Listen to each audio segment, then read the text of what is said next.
Hello everyone and welcome to the NOAA webinar series. This is Mike McGowan and I am going to be the host of this webinar tonight, and I will act as moderator as well. The topic for this webinar is what to expect from an eye exam, or making the most of an eye exam. NOAA is very lucky to have so many dedicated volunteer experts who are willing to share their time and talent and their knowledge with the albinism community. So what are we going to talk about tonight?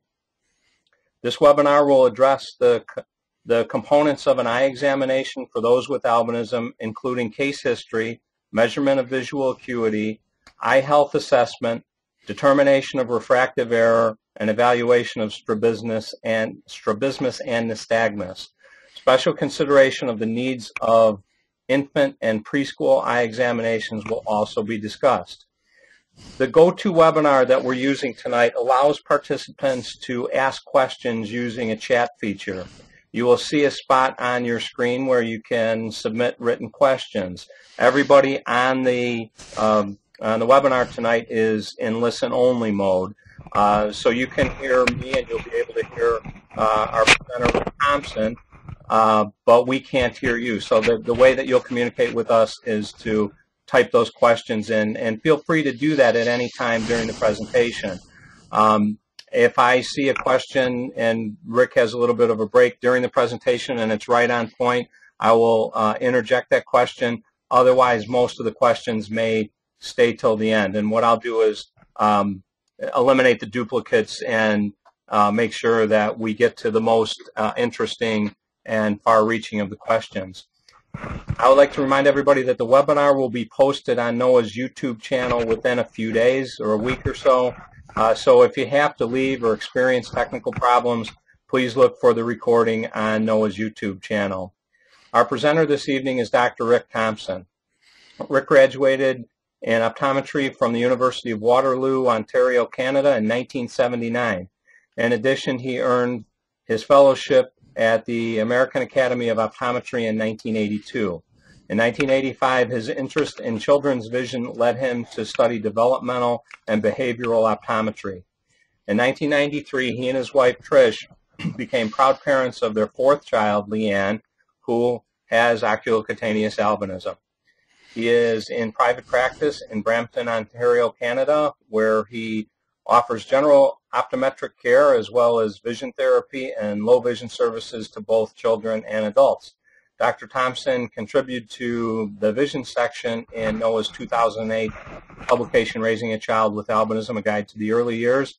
Dr. Thompson currently serves as a rapid responder for NOAA and as chair of NOAA's Board of Scientific Advisors.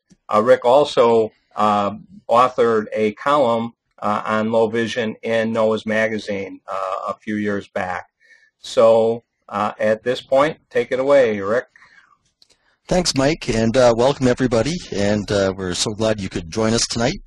And we're going to be talking about the eye exam as Mike had suggested. And as we go along here,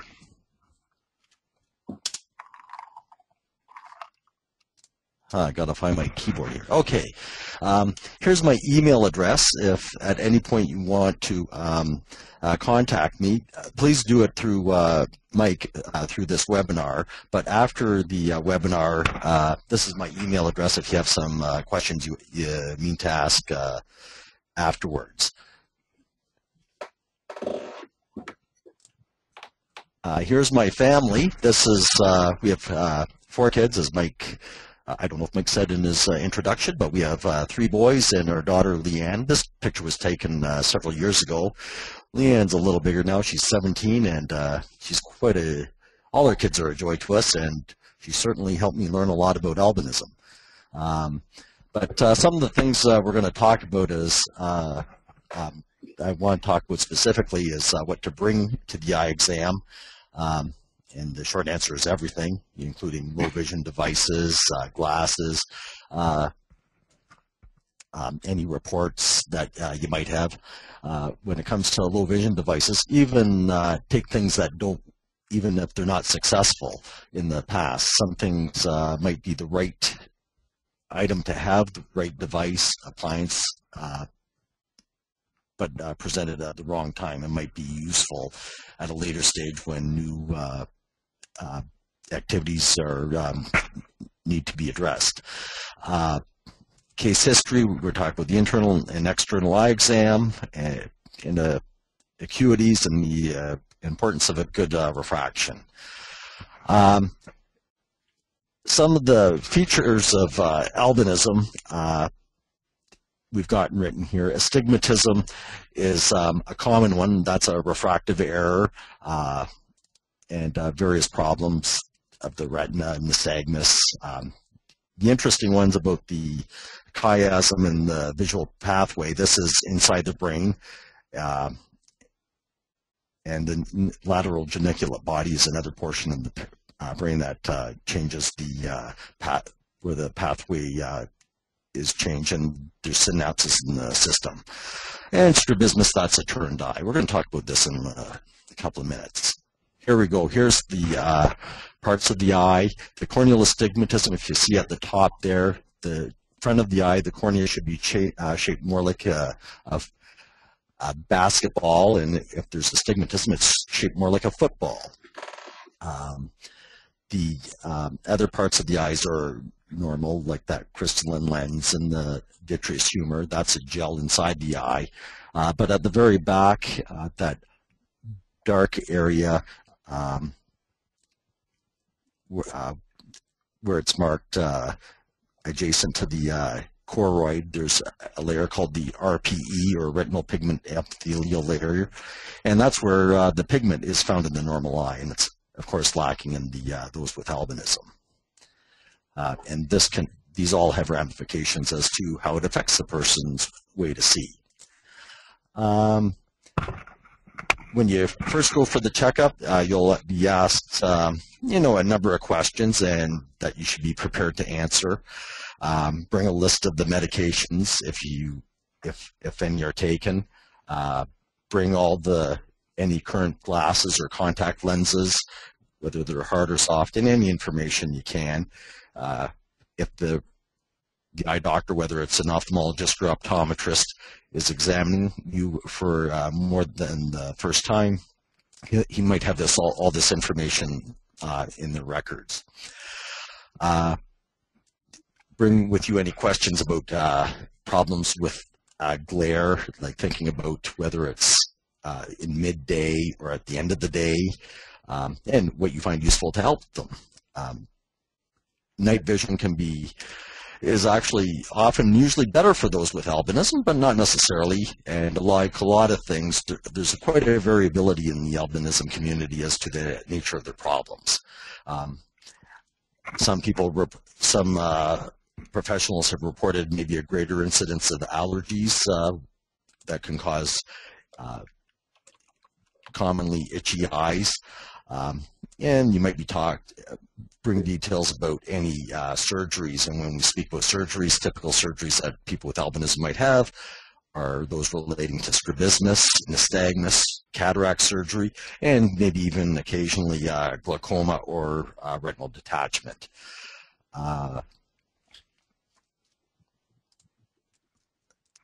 In addition, you might have questions about your ability to get around, and these questions can vary depending on the age of the patient. Regarding mobilities in getting around, that would be of course different for, let's say, a 3 or 4 year old as opposed to a teenager or an adult who is trying to get to work. Driving issues. My sense in talking with people with albinism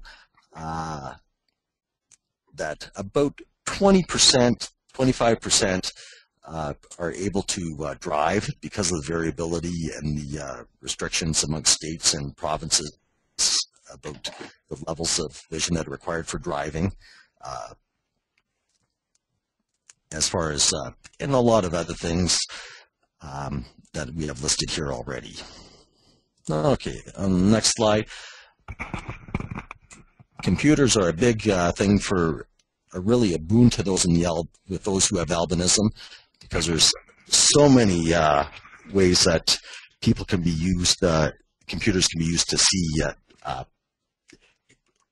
whether videos or books, text. They can be adjusted as far as font and that sort of thing. But bring these issues to the doctor. As far as the newspaper, as far as newspaper headlines, subheadlines, newsprint, if you can read the computer on the, or I should say the newspaper on the computer, that can be quite helpful. But some papers which are only available in printed form, there's a number of devices that can be used to see those. But bring these to the eye care practitioner in your when you come. And as far as the examination itself, we're getting to the examination. This is a picture of a normal eye. And pay close attention to the iris. This happens to be a person with some pigment in towards the center near the pupil, and a little less pigment in the surround. And this is a microscope picture of a person with albinism. As you notice, there's a pinkish hue to the iris, and this is called transillumination. As far as getting a better understanding of transillumination is, think of putting a flashlight under some fabric, and you'll see that the light will shine through the fabric. And if you layer on more fabric, the light won't shine through. And similarly, the light source here is shone into the eye, and the light is reflected back and comes through the iris, much like that flashlight light. The flashlight will shine the beam through that fabric. Also in the eye examination, we're looking at strabismus, pupil reflexes, and nystagmus. Strabismus is a turned eye. And here's an example. If you look at this picture here, it's rather subtle in the picture, but that right eye is deviating out a little bit. That right eye turn out, this is a normally pigmented person that we've got a picture of. That's called exotropia. And strabismus comes in, is a general term for a manifest or obvious turned eye, and the exotropia is the subtype. Another example is an esotropia. This person happens to have a right eye that's turning inwards. And these are very common in the albinism community. In fact, the majority of people with albinism would have one form of strabismus or the other. Typically, I notice that strabismus is esotropia type of strabismus is more common than the exotropia type. With regards to the examination of the inside of the eye, this is, we call this the fundus. And if you recall the picture we showed of the cross-section of the eye, showed the optic nerve and the fovea. I'm going to show you here. This is where the fovea is right here in a normal eye. This is a head-on view through the pupil. This is a photograph. Here's the optic nerve that is the end of the cable that takes the images to the brain. And here in this photo we have, there's a vein, and here's an artery. And this is quite a healthy retina. Our next picture here, this is a picture of somebody with albinism. And what you're seeing here is, this is a vein that we saw in the earlier picture, and this is on the retina. Because there's no pigment within the retina, we can see right through to it. And some of these larger vessels I'm showing you here, or here, is part of the choroid, which is further back, that is seen in people with even, which is found in people who have no albinism, but you can't see it in those without albinism. With respect to visual acuity, this is I'm going to spend a bit of time on this, because can be a lot of confusion as to what acuity means. It is written as a fraction, as we've got here 20/70 or 20 over 70. The numerator is the 20, the denominator is 70. The top number, the 20 feet, is the test distance at which the person is being examined at, and the 70 refers to the larger size of letter, or the equivalent distance that one might, that a normal person would see to see that same letter. If you want a detailed explanation of visual acuity, just go Google that, and there's lots and lots on what the mathematical definition of that, what visual acuity is. When you're in the exam room, often you'll see a chart that is at where the room is the full 20 feet. Sometimes you'll see a mirrored room where you're actually looking at a mirror, and the chart is actually behind the exam chair. And the purpose of this is to allow a shorter room, but optically you still get that 20 feet. These eye charts can be in a paper form, which is often found in a family physician's office. They can be projected on the wall or onto the mirror.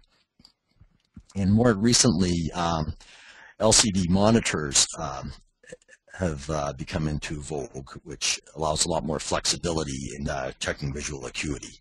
And this last one, LCDs, that's been a real help for those examining with those with albinism, and I'll talk about that in a minute. And here's some of the details about what acuity really means. The letter is actually, a 20/20 letter is 8.7 millimeters high, or one third of an inch. And because a visual acuity is a fraction, a 2200 letter would be 87 millimeters high, or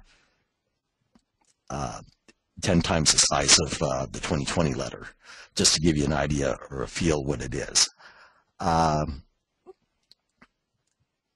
Sometimes visual acuity can be as measured when we talk about a lower distance, a closer distance. The eye chart may be held at 10 feet or 5 feet, and these can be converted to the 20/20 type of numbers that you're used to seeing.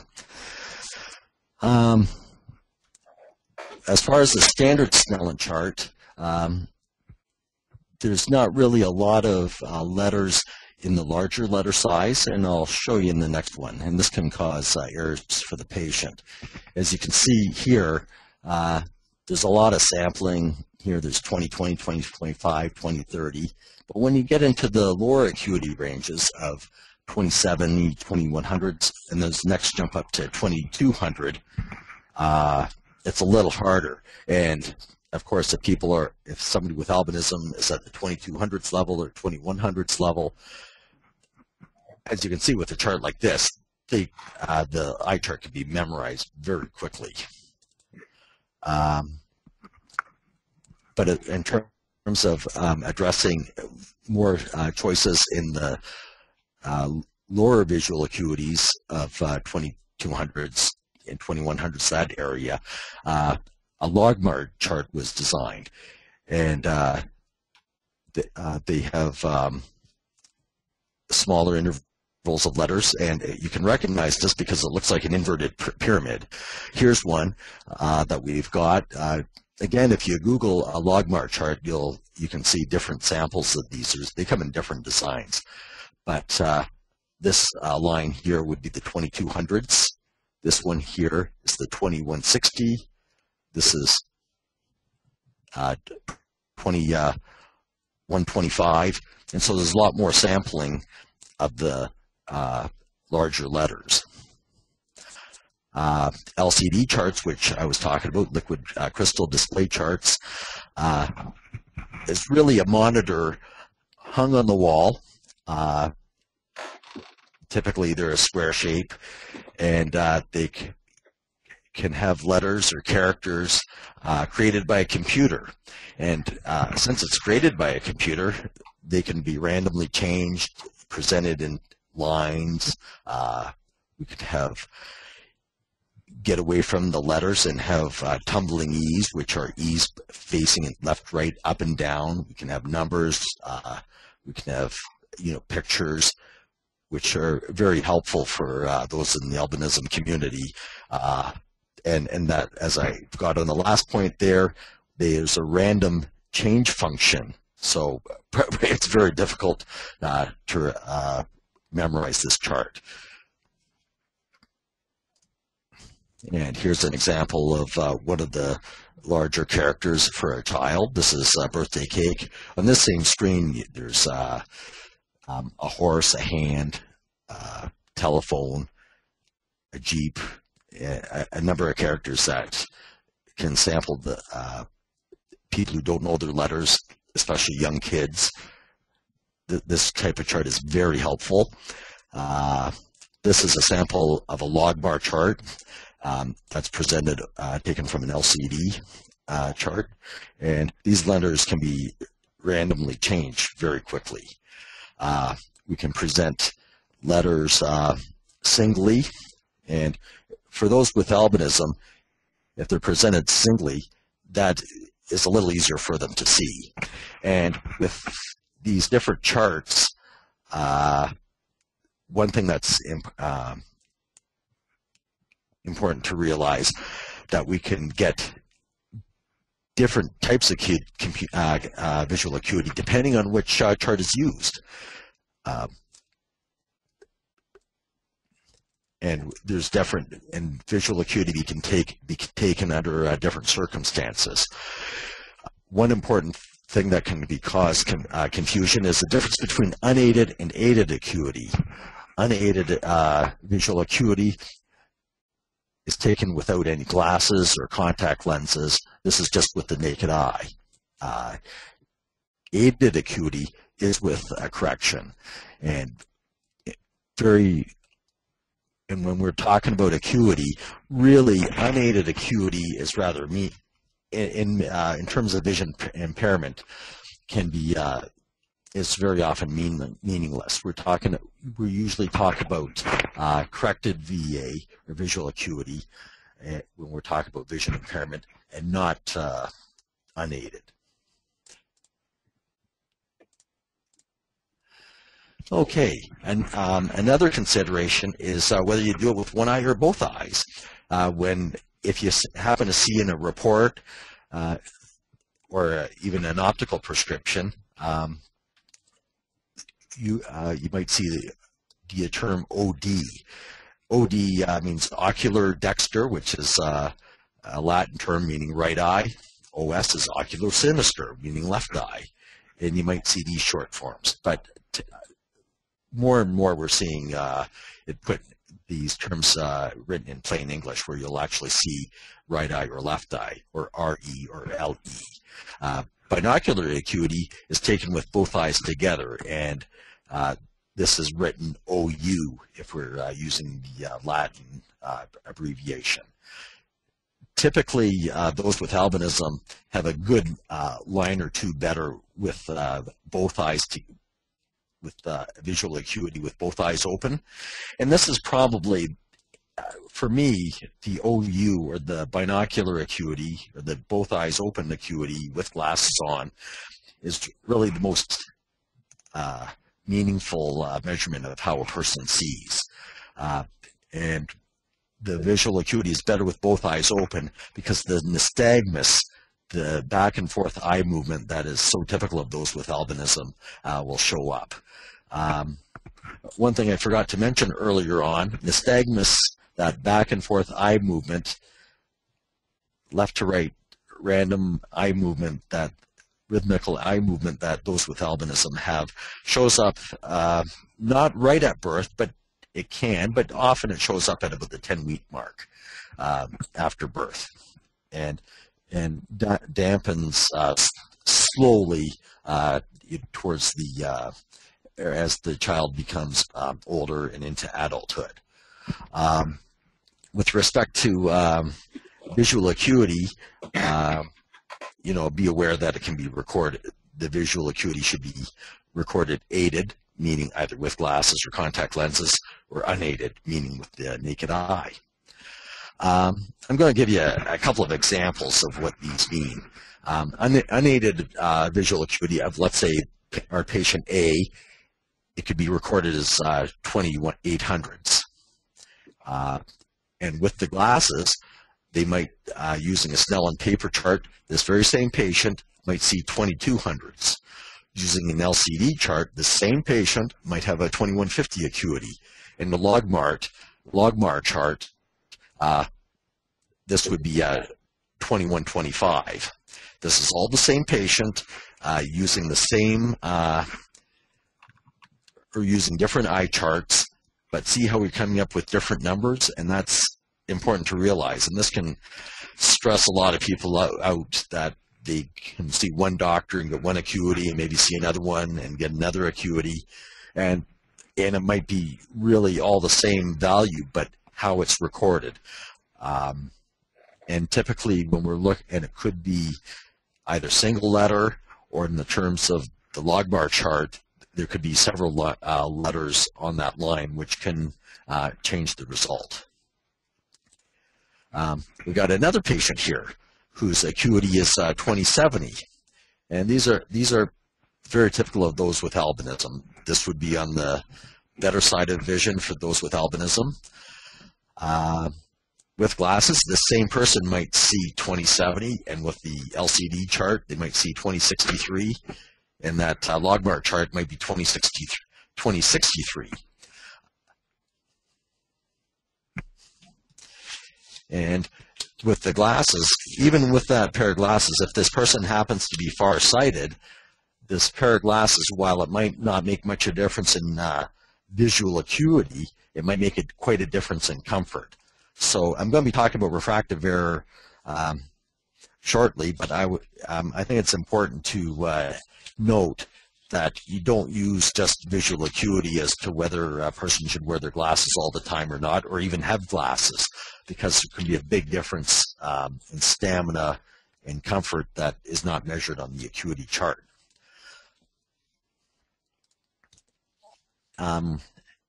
Visual acuity, we're also talking about at near point, and this is used with a near point test card. Nearly always these are a laminated or paper card, a laminated paper card. It's rarely you see this in a projected or LCD form, but I wouldn't be surprised if we see a near point chart in LCD form.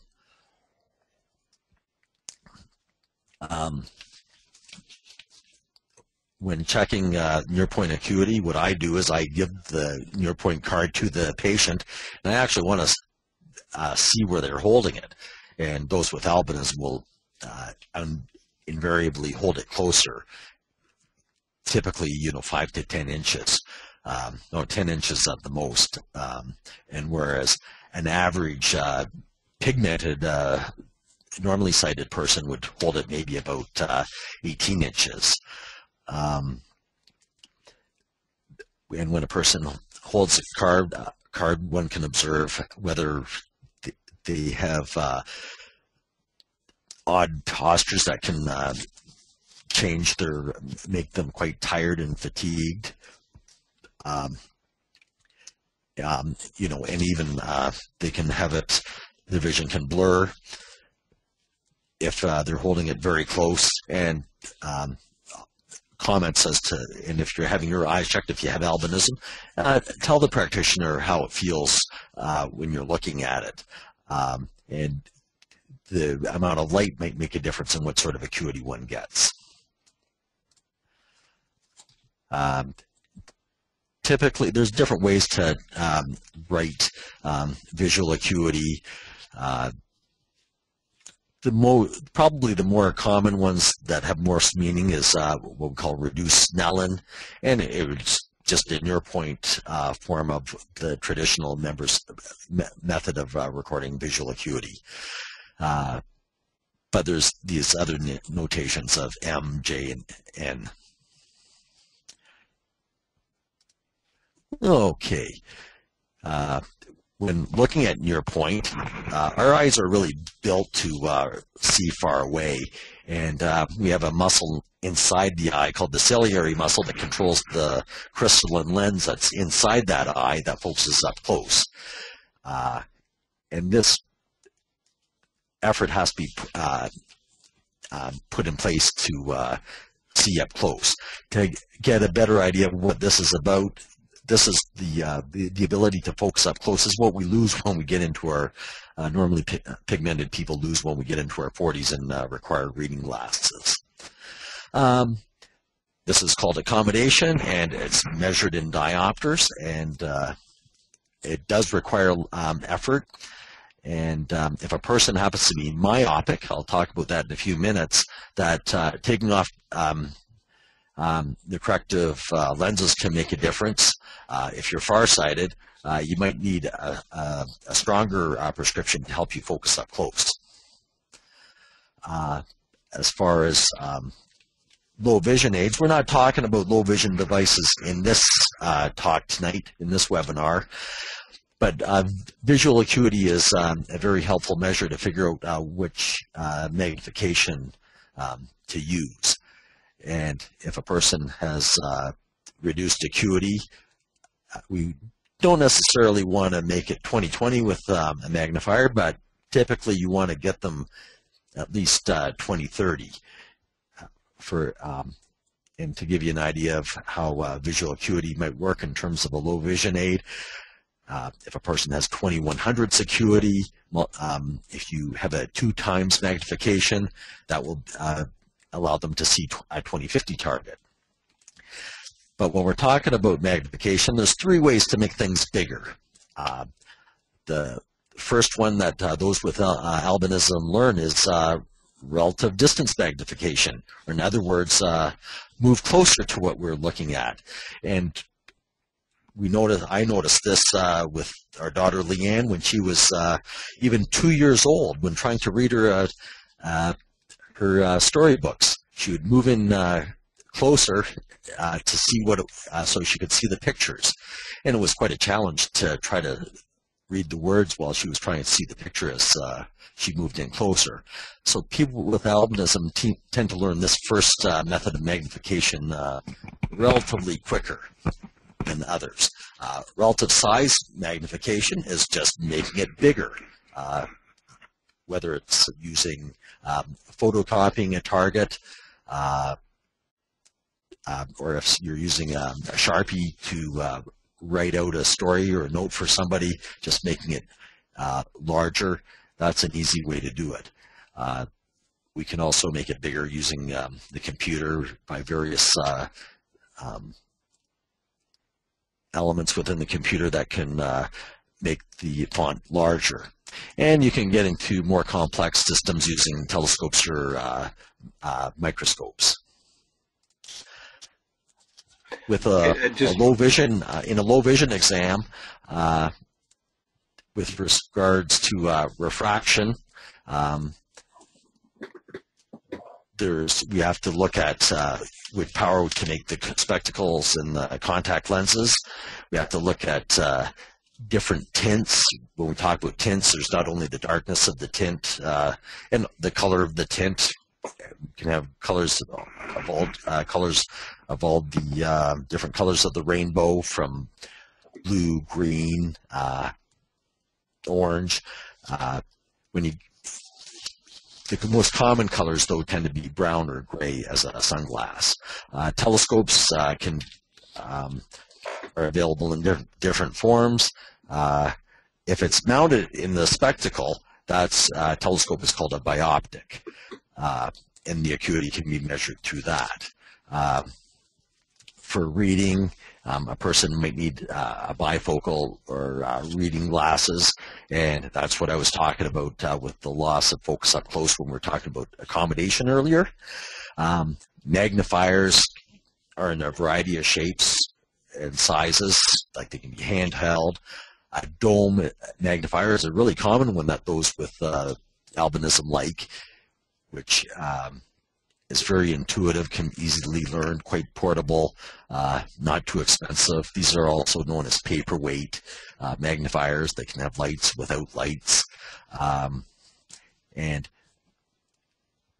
these are different elements of a low vision exam when we're looking at devices. Now we're going to be talking about getting into the ins and outs of refractive error. Hyperopia, otherwise known as farsightedness, is probably more common than myopia or short-sightedness in those with albinism.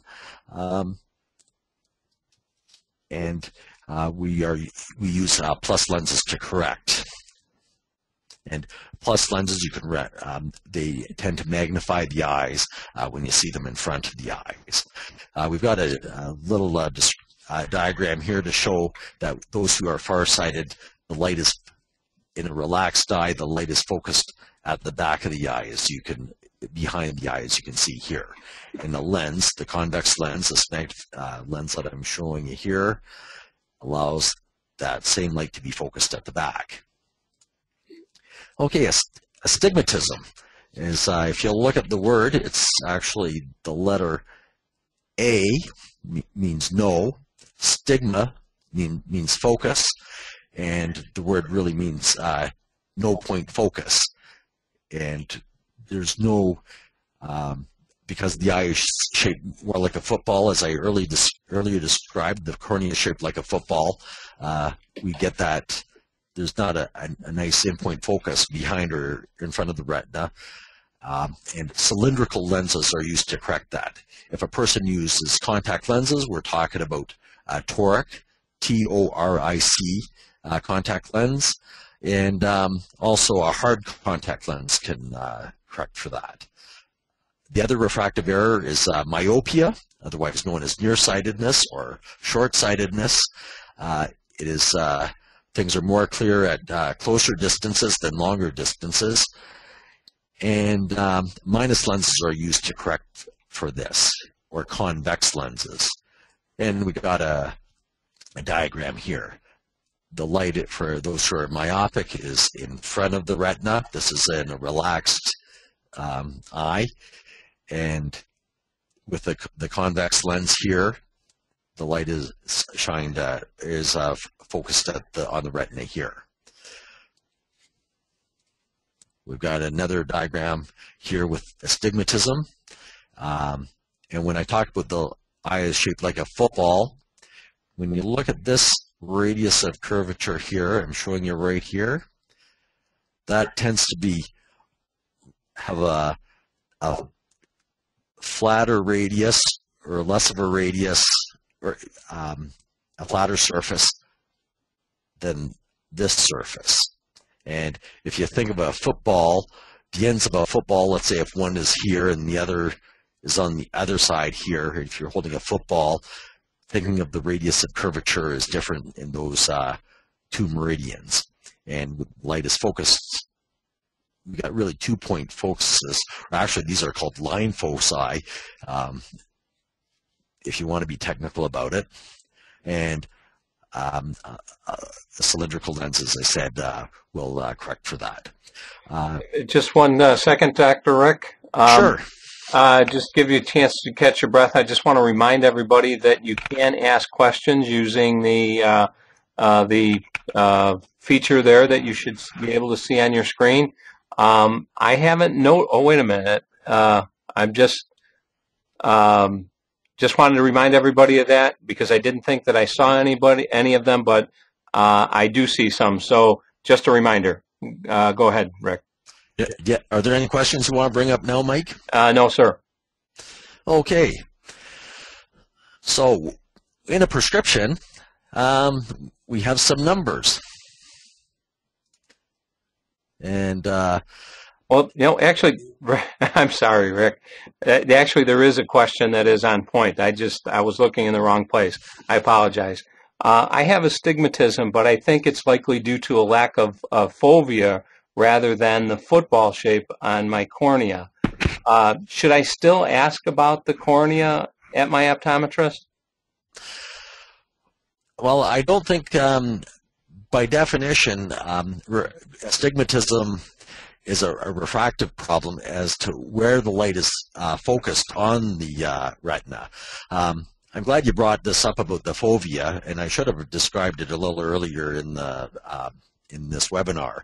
The fovea is not well developed in those with albinism, and there's a lack of the number of cones. The density of cones is less. The number of pixels in that fovea is less than in a normally pigmented eye.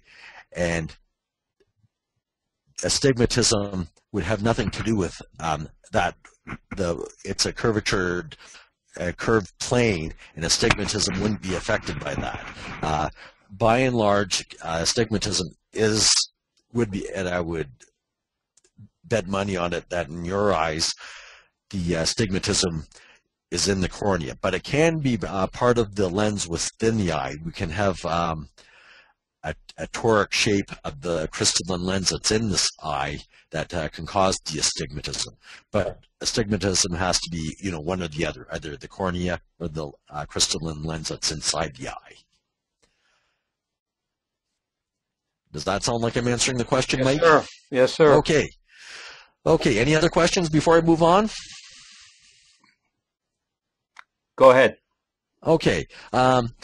With respect to a written prescription, after you get one has their eyes checked, often a prescription will be written for a lens prescription. And if you're myopic or short-sighted, it will have it'd be a minus lens. And when you look at it, they're thinner in the center than at the edge. Hyperopia, or the farsightedness that I was talking about, would be corrected with a plus lens, which is thicker in the center and magnifies the eye. And those numbers tend to be fairly simple, those myopic and hyperopic numbers. The astigmatism actually has two numbers with it. The first number would be the power, the second number is the axis. All the numbers of the powers denote diopters, a unit of lens which talks about the bending of light. Remember, I was talking about it earlier when we talked about accommodation. It's the same number. Here's an example. A moderate to high person, a person who has a moderate to high amount of myopia, might be a -4. And a person who's hyperopic, we have this example of +4. Just to give you an idea, Leanne, my daughter, has quite a high amount of hyperopia, and her numbers are +11. And I've seen one other with that high amount of plus, but that, in my experience, is the highest I've seen in terms of plus. In minus, I've seen up to, -11, -12, and we see every number in between.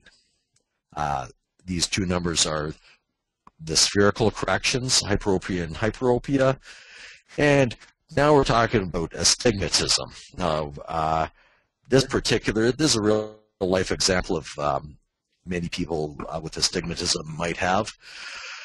In this particular example, the person would have a hyperopic component of +4 and a astigmatic component of -250. And this 180 is the position or where the axis of that astigmatism is. And it's on the axis is on a semicircular scale.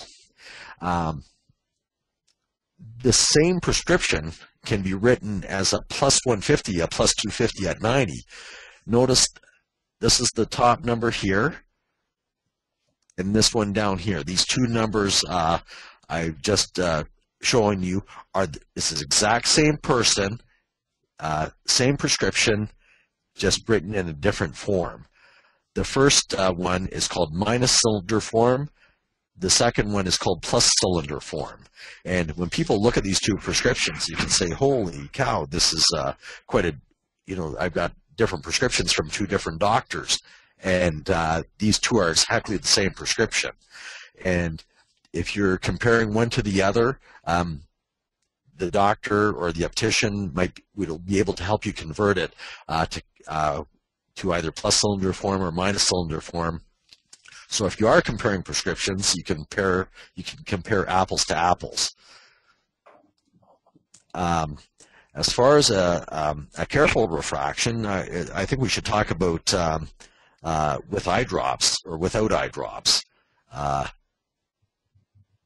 When we talk about eye drops, typically we're talking about the ones that relax the eye and dilate the pupil. The advantage of using the eye drops is, one, the optometrist or ophthalmologist can get a good look at the retina to examine those structures of the optic nerve and the fovea and the macula and the arteries and veins and so forth. Get a good look at it, and it can help the diagnosis if there's a question of the diagnosis of albinism, but also can check the health of the eye and look for any pathology that might be present. The second part is to relax that the muscle that controls that crystalline lens, relax that ciliary muscle, which can uncover, get a good idea of the amount of hyperopia that's present, or to be careful not to overprescribe in the case of myopia. And very often I'll bring, especially if I haven't seen the patient before, we might bring them back in a second time to get the measurement with the drops, take those numbers and maybe re-refract them again after the drops have worn off. Those drops can last anywhere between 12 hours and keep the eyes blurred and sensitive to light for 8 to 12 hours to up to some drops last 48 hours, and there's one strong drop called atropine that can last a week, and that can be a problem for some people. So if you're going to get drops, maybe ask how long they'll last for, and how long you'll be possibly out of commission as far as seeing tests go. Okay, as far as measuring the eye, we can look at keratometry is the measurement of the cornea, actually measuring the radius of curvature in the different meridians. Retina, which is very helpful for figuring out the amount of astigmatism. And there's a device called Retinoscope, and very common now is autorefraction. Because astigmatism is very common in astigmatism, this is very helpful in figuring out the glasses prescription. And one note that when we are checking eyes, we can get at the prescription in from a number of angles, and you don't have to. I know there's a lot of concern about giving the right answer, but the doctor has a number of ways to measure it, and in reality, they never all add up. But we can have a pretty good idea of what the final prescription will be, and come up with, and with experience, the eye care practitioner can come up with a very usable lens. Okay. Retinoscopy, this device has been around for a long time, much like the keratometer. The doctor will change different lenses, change the lenses in front of the eye, and use this instrument to see how the light reflects back, and can determine actually relatively quite accurately where the light is focused. And the person doesn't have to respond at all. And this is a very useful instrument in coming up with prescriptions for infants and toddlers who have very difficult time reading. And wouldn't be impossible to read the eye chart. This is a common instrument that the Phoropter is one thing you'll see in many offices. And right here is where you look through, and the optometrist or ophthalmologist can adjust the lenses for the sphere. When we're looking at hyperopia, we can adjust this dial, and this is used for astigmatism.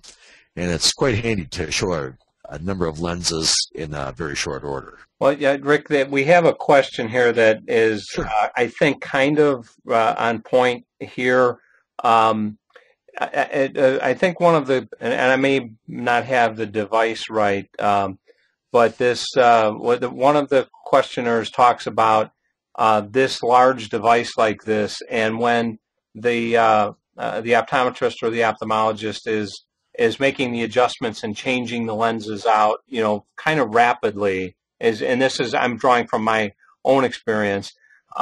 It's kind of tough for people with albinism, and that sometimes the old-fashioned, just if you hold up a single lens or a couple of lenses in front, it makes it a little bit easier. I had one experience one time when I was prepping for cataract surgery, where it was one of these machines where the lenses were mechanically being changed in and out, and the person, the tech doing it, was just pushing buttons, and it was like, does A look better or B looks better? And it was like boom, boom, boom, and it was very difficult to tell the difference and to react very quickly. Does that have anything to do with, is that something that you experience? A lot of people with albinism complain about that, or what's going on?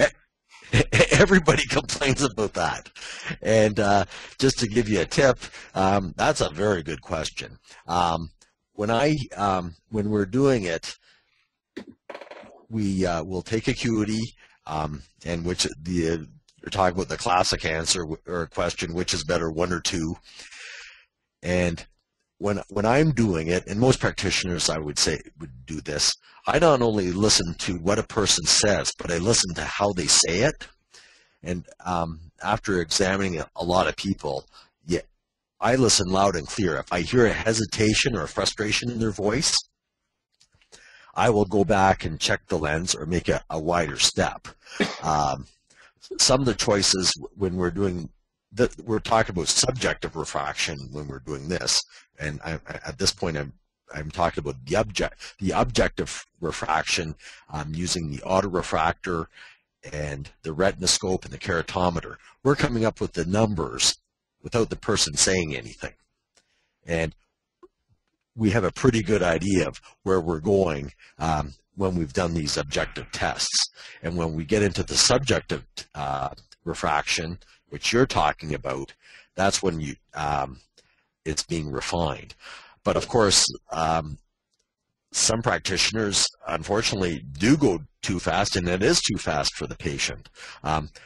Personally, I go back and I will go back and recheck the same lens. Some of those lens choices are the same ones you've seen earlier on.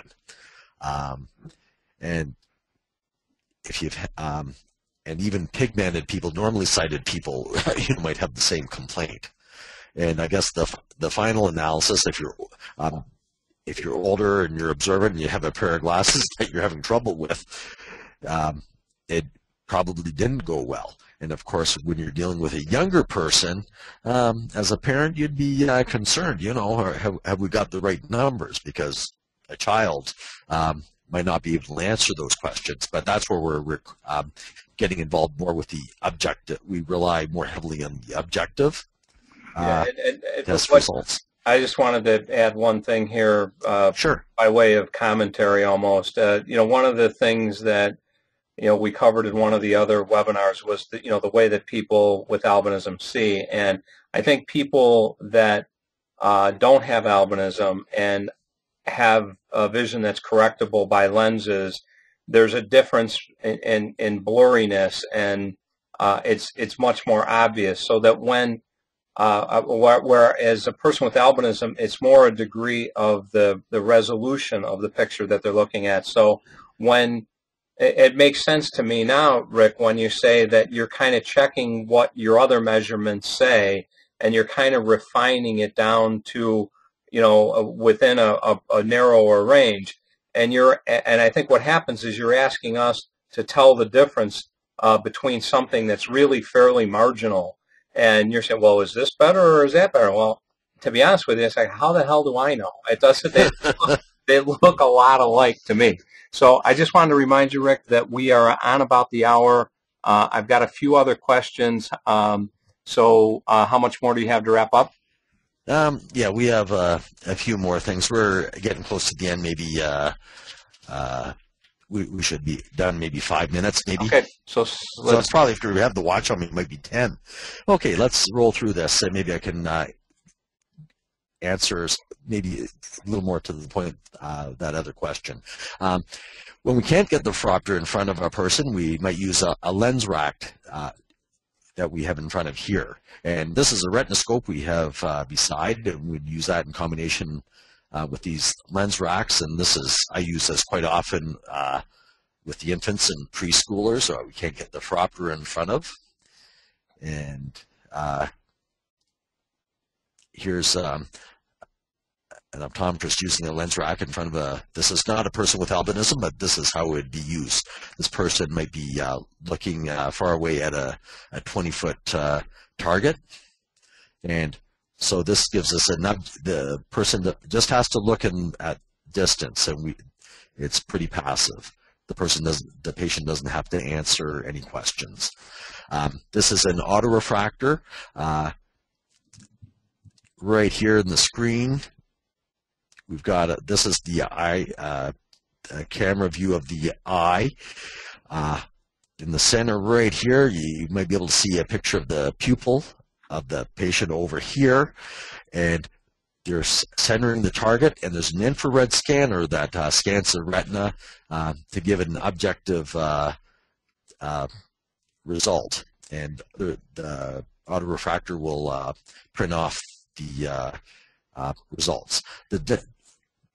One point to remember, that to find this pupil, when a person has nystagmus, the eye is going back and forth, and this test works much better with the drops in place. And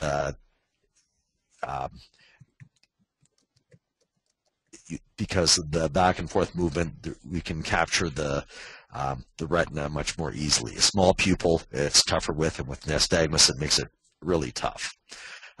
This has been a boon to helping those with albinism and actually speeding up examinations. Here's a trial lens kit where the practitioner might show trial lenses, and what I would do is, in examining a patient, once we've gone through the different objective tests, the Phoropter tests, I might use this and maybe show them the difference in prescription between what they've had before and what the new lens is, or just make up their prescription in the trial with these trial lenses. And this is a trial frame where the lenses can be put in and placed on the patient. Okay, there's another trial frame here. This is a little trial lens that has a correction for astigmatism, and these numbers here, these show where the axis of the prescription lens is. Subjective refraction is what we're talking about before, is the finding the lens which gives the best acuity. As was talked about, as Mike spoke about, that small increments are difficult for the patient determine in terms of clarity. But my experience is some people with albinism are sensitive to small changes, and as a practitioner, I can't assume that that they're not sensitive to small changes. So I think it just more opinionated than I am. Oh no. But it behooves us as a eye care professional to say, well, a person, be aware that a person could be aware of small changes, another person might not be. You know, Rick, that's a really good point. You know, I didn't intend to project my experiences on everybody with albinism. That would be a disservice to you all. I shared my experience, and I think the experience of at least one of the attendees tonight. But as with anything with albinism, there is a range of the ways that people with albinism see in terms of their visual acuity. There's a range of tolerance to light. There's a range of their ability to read for distances. So please don't project my experience onto everybody with albinism, onto yourselves or to your children. And I would like to add to that, Mike, is sometimes when I'm outside in the sun, I'm walking with Leanne, and I'm finding I'm grabbing my sunglasses, and the sun's bothering me more than it does Leanne. And there's quite a, again, in terms of light sensitivity, as you just mentioned, and the amount of tint that is required in the sunglasses, there's a range within the albinism community that we should be aware of. Visual field is our ability to use our side vision. This is very difficult to measure with the nystagmus, but it usually is normal with those with albinism. In terms of color vision, this is, most people with albinism have normal color vision, but when I say that 8% of males have a red-green color deficiency, I'm talking about the general population. And in females, it's much less. My sense is, and I don't know, and don't quote me on it, but my sense is the incidence is roughly the same in the albinism community. Color vision problems are X-linked related. And those who know the genetics of albinism, ocular albinism, where you have albinism just in the eyes, is X-linked dominant, is X-linked recessive, much like color vision. When we're talking about oculocutaneous albinism, where there's lack of pigment with the eye, skin, and hair, that's a recessive condition. In terms of stereopsis, this is often lacking in those with albinism, but there might be a gross amount of stereopsis and not the fine level stereopsis. When we're talking about monocular cues, there's a lot of one-eyed cues that people with albinism or people with strabismus might use to judge depth. And if you want to learn more about it, there's if you look up 3D vision or depth perception under Google, there's a good discussion about monocular cues for depth that you might want to read it if you want to look into that further. As far as recommendations, we could be looking at eyeglasses. The single vision ones, glasses could be either single vision reading glasses or distance, and if you have both in the same glass, that's what a bifocal is all about. Contact lenses, you can have rigid gas permeable lenses or soft lenses. You might want to ask about glare control, the color of lenses, the color of the tint sunglass, and the percentage, like an 80% tint will absorb 80% of the light. That's a fairly dark sunglass. Surgery might be discussed, the pros and cons. Low vision. As far as a low vision exam, you might have a recommendation by the doctor, especially if they don't do prescribe low vision devices. You might be referred to a clinic that does prescribe low vision devices, and don't be afraid to ask about that. And there's quite a number of people, and a recent survey that we did several years back discovered that nearly half of those with albinism do not use low vision devices, and that's actually rather troubling to me. And I'm wondering if some practitioners are dropping the ball and on that one, and not referring people to the another eye care practitioner or low vision clinic. Of course, very often you might wait on any changes, or there might be no changes, or you might not do anything. But don't be afraid to ask questions when you're in that eye exam. And I appreciate everybody's time that they've taken to listen about this. And if you have any questions, please email Mike right now, or if later on, you can email me later. Okay, so we're done. Dr. Rick, thank you so much. I think we're over our time, but I think that we still have a lot of people are still on. It might be late where some people are. we're losing a couple people as we go. But I have a couple of really good questions here.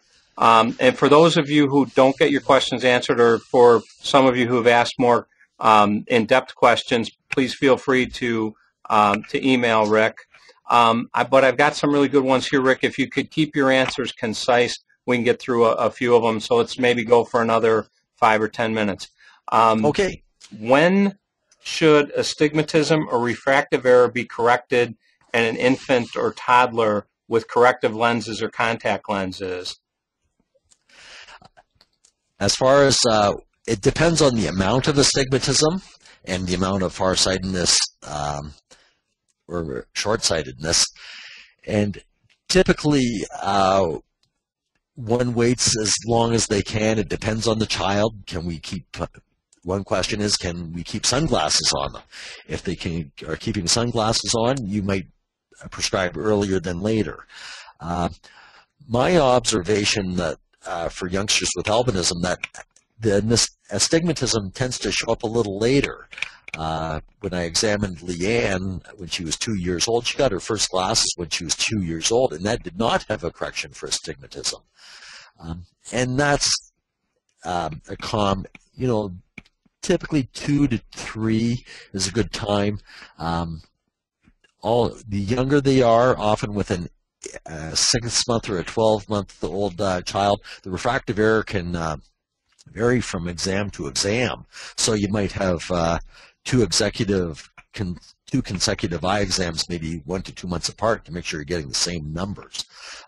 Some refractive errors don't need to be corrected till 4 or 5. And when optometrists and ophthalmologists are polled as to when they would prescribe, there's quite a variation. There's a lot of difference in opinion on when to prescribe. So I wish I had a more clear-cut answer, but there's a lot of variability in that. But will such correction like that improve the nystagmus? There's variability in that. Generally, a little bit. With respect to reduced visual acuity, the amount of reduced acuity, about 20% of the vision loss, in my estimation, is related to nystagmus. A good bulk of the vision loss in those in people with albinism is the lack of development of that fovea. About 60–70% of the vision loss is due to that problem, the lack of pixelation. So, so that's a side note. And with respect to the amount of nystagmus, it can reduce some, but generally not a lot. Okay, I've got a kind of a specific question here. If a VEP indicates that there is an abnormal crossing in the chiasm, does a diagnosis of albinism follow even if the optic nerve, fovea, and macula are well developed and there is no transillumination of the iris? I've never heard of that happening. With a visual evoked potential, or in other words, visual evoked response, VER. For those who don't know, that's when a patient, often an infant, will look at a randomly moving checkerboard pattern. That's what the child is looking at, varying in size, and recording electrodes are placed on the back of the head where the visual area of the brain is, called the occipital cortex, and that's where the recordings are. And they'll have a characteristic reading with those with albinism. So my guess is would be probably quite unusual to see if there's no albinism and that characteristic VEP recording. That does sound unusual. I would love to correspond with that person if that person who's written that email wants to email me later. I'd like to know more about the situation, unless it's just a hypothetical question. Okay. Should I be worried if my 6-month-old is not able to perform accommodation? Well, accommodation is the ability to focus up close, and typically they would be able to focus up close. I would be concerned about that, and especially if the child is farsighted or hyperopic, that's when you might get glasses on sooner than later. When the dilating eye drops and the relaxing eye drops are in place, the accommodation is, of course, knocked out, and they don't have accommodation. So, yes, that would be a concern. I'd certainly ask the doctor about that. This one might be a little out of your area of expertise, but and you can pass on it if you wish. When is surgery indicated for nystagmus, and under what condition and at what age? With regards to nystagmus surgery, there's two different forms. There's a really old form that's been around for a while called the Kessenbaum technique, and then there's a newer one called tenotomy. And the surgeons who, not all surgeons promote these. Actually, most do not, in my experience, support those. But, and there's a lot of controversy about that, so if you're looking at that, I would certainly do my homework.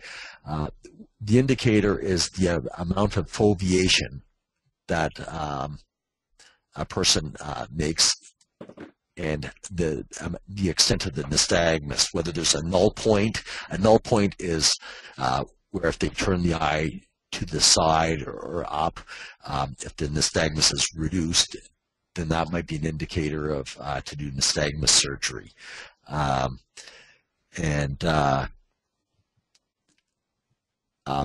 tenotomy, they don't have to necessarily have a null point to have that done. And again, you are right, Mike. This is getting outside of my area of expertise, but there are some doctors who do suggest that. And when I suggest tenotomy, if you want to look that up, that's T-E-N-O-T-O-M-Y.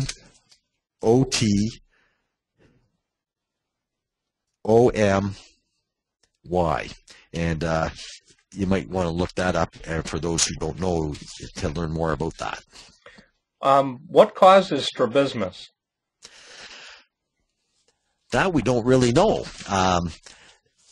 The lack of, some people suggest, some researchers and practitioners suggest it's the wiring, the miswiring of the brain to the occipital cortex, the visual areas of the brain. The lack of foveal development can relate to that. Some behavioral optometrists might suggest that it's our looking at our ability to move through the primitive reflexes might have a bearing on that. But we really don't know as to what causes it. But one thing we do know is that it's much more common with those with albinism. And if a child, in general, if a person has had any form of head trauma, that can increase it.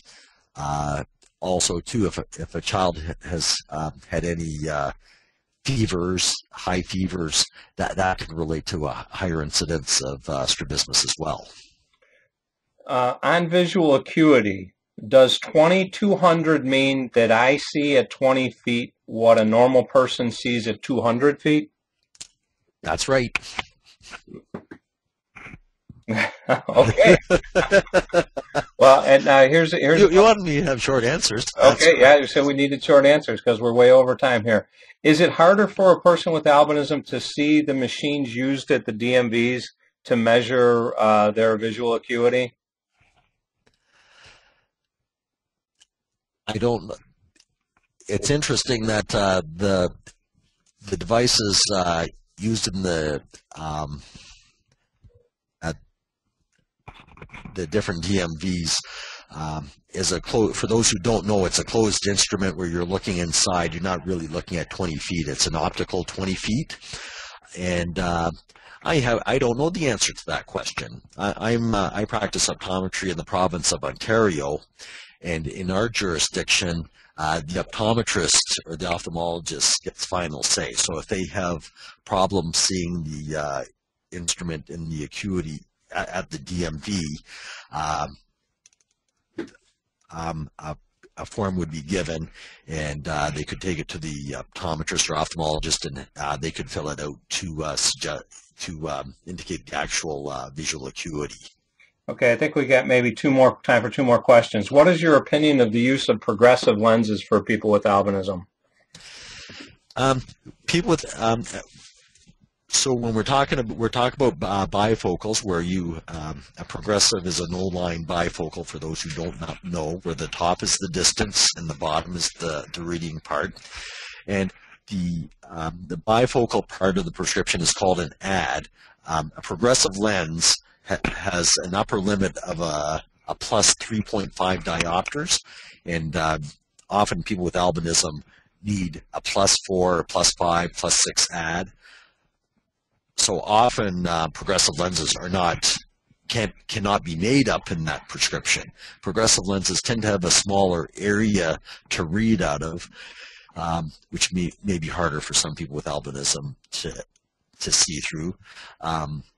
People with mild to moderate amounts of visual acuity loss with albinism who require a progressive lens that don't require a high AD, that progressive lens might work quite well. I personally have a different lens for up close and far away, and I wear a progressive lens myself. And we didn't say, but I don't have albinism. Okay, now really just two more. When I get tired, I feel like my strabismus gets worse. Is this possible, and can it be helped? Yes, this is quite common with people with strabismus. The eyes tend to deviate more when one's tired or fatigued or sick, and the quick answer might is to not get tired or sick, but of course that's not realistic. The other question is, do they have are they wearing the proper lenses? If a person, especially if a person's farsighted, if they have esotropia, the eye that turns in, and they leave their glasses off, the amount of esotropia tends to increase. Okay, and one more thing, vision therapy. Different eye exercises can be used to help improve how much the eyes deviate. Well, I have one last question, because we've stuck at 19 people listening to us for the last several minutes, so we're just about done. What causes nystagmus? Is it the lack of acuity leading to searching for the best view, or is it simply a neuromuscular issue or something else altogether? If we're looking at, I would say we don't know for sure, and the thought is, though, it's the lack of seeing detail. It is a neuromuscular problem. It's nothing, when we're talking about strabismus and nystagmus, if you look at the structure of the eye muscles with those with albinism, there's nothing wrong with the muscles at all. It's the way the brain controls those eye muscles. And the nystagmus is a reflexive movement back and forth. And it's, I don't think it's a hunting to search for a clear image, in my opinion. Maybe it's a neuro averaging, trying to get a better vision, but we really don't know, what causes nystagmus. Well, Rick, that was, I think, a really great presentation. I think we had an excellent Q&A. And again, I really appreciate you taking the time to share your knowledge with the albinism community. And for those listening with us live, just a reminder that this webinar will be posted to the NOAA YouTube channel within a few days. So if you missed something, or you want to go back and re-listen to something, an answer to a question, please feel free to do that. And again, as Rick said, feel free to email him. I just want to let everybody know that those that were on the call tonight will receive an email in the next day or two asking you to fill out an evaluation. And I would really appreciate it if you could do that, so it will help Noah improve these webinars and help better serve the albinism community. And I also strongly suggest that you keep an eye out on your email for email announcements and of new webinars and teleconferences, and to check the NOAA website for future events. Two things in particular are two of our big shows. One is our Bowl-a-thon, which is coming up in February, and the really big show is NOAA's National Conference, will be held in St. Louis, Missouri from July 12th to 15th next year. Again, thank you, Rick, for your great presentation, and thanks everyone for listening tonight. Good evening.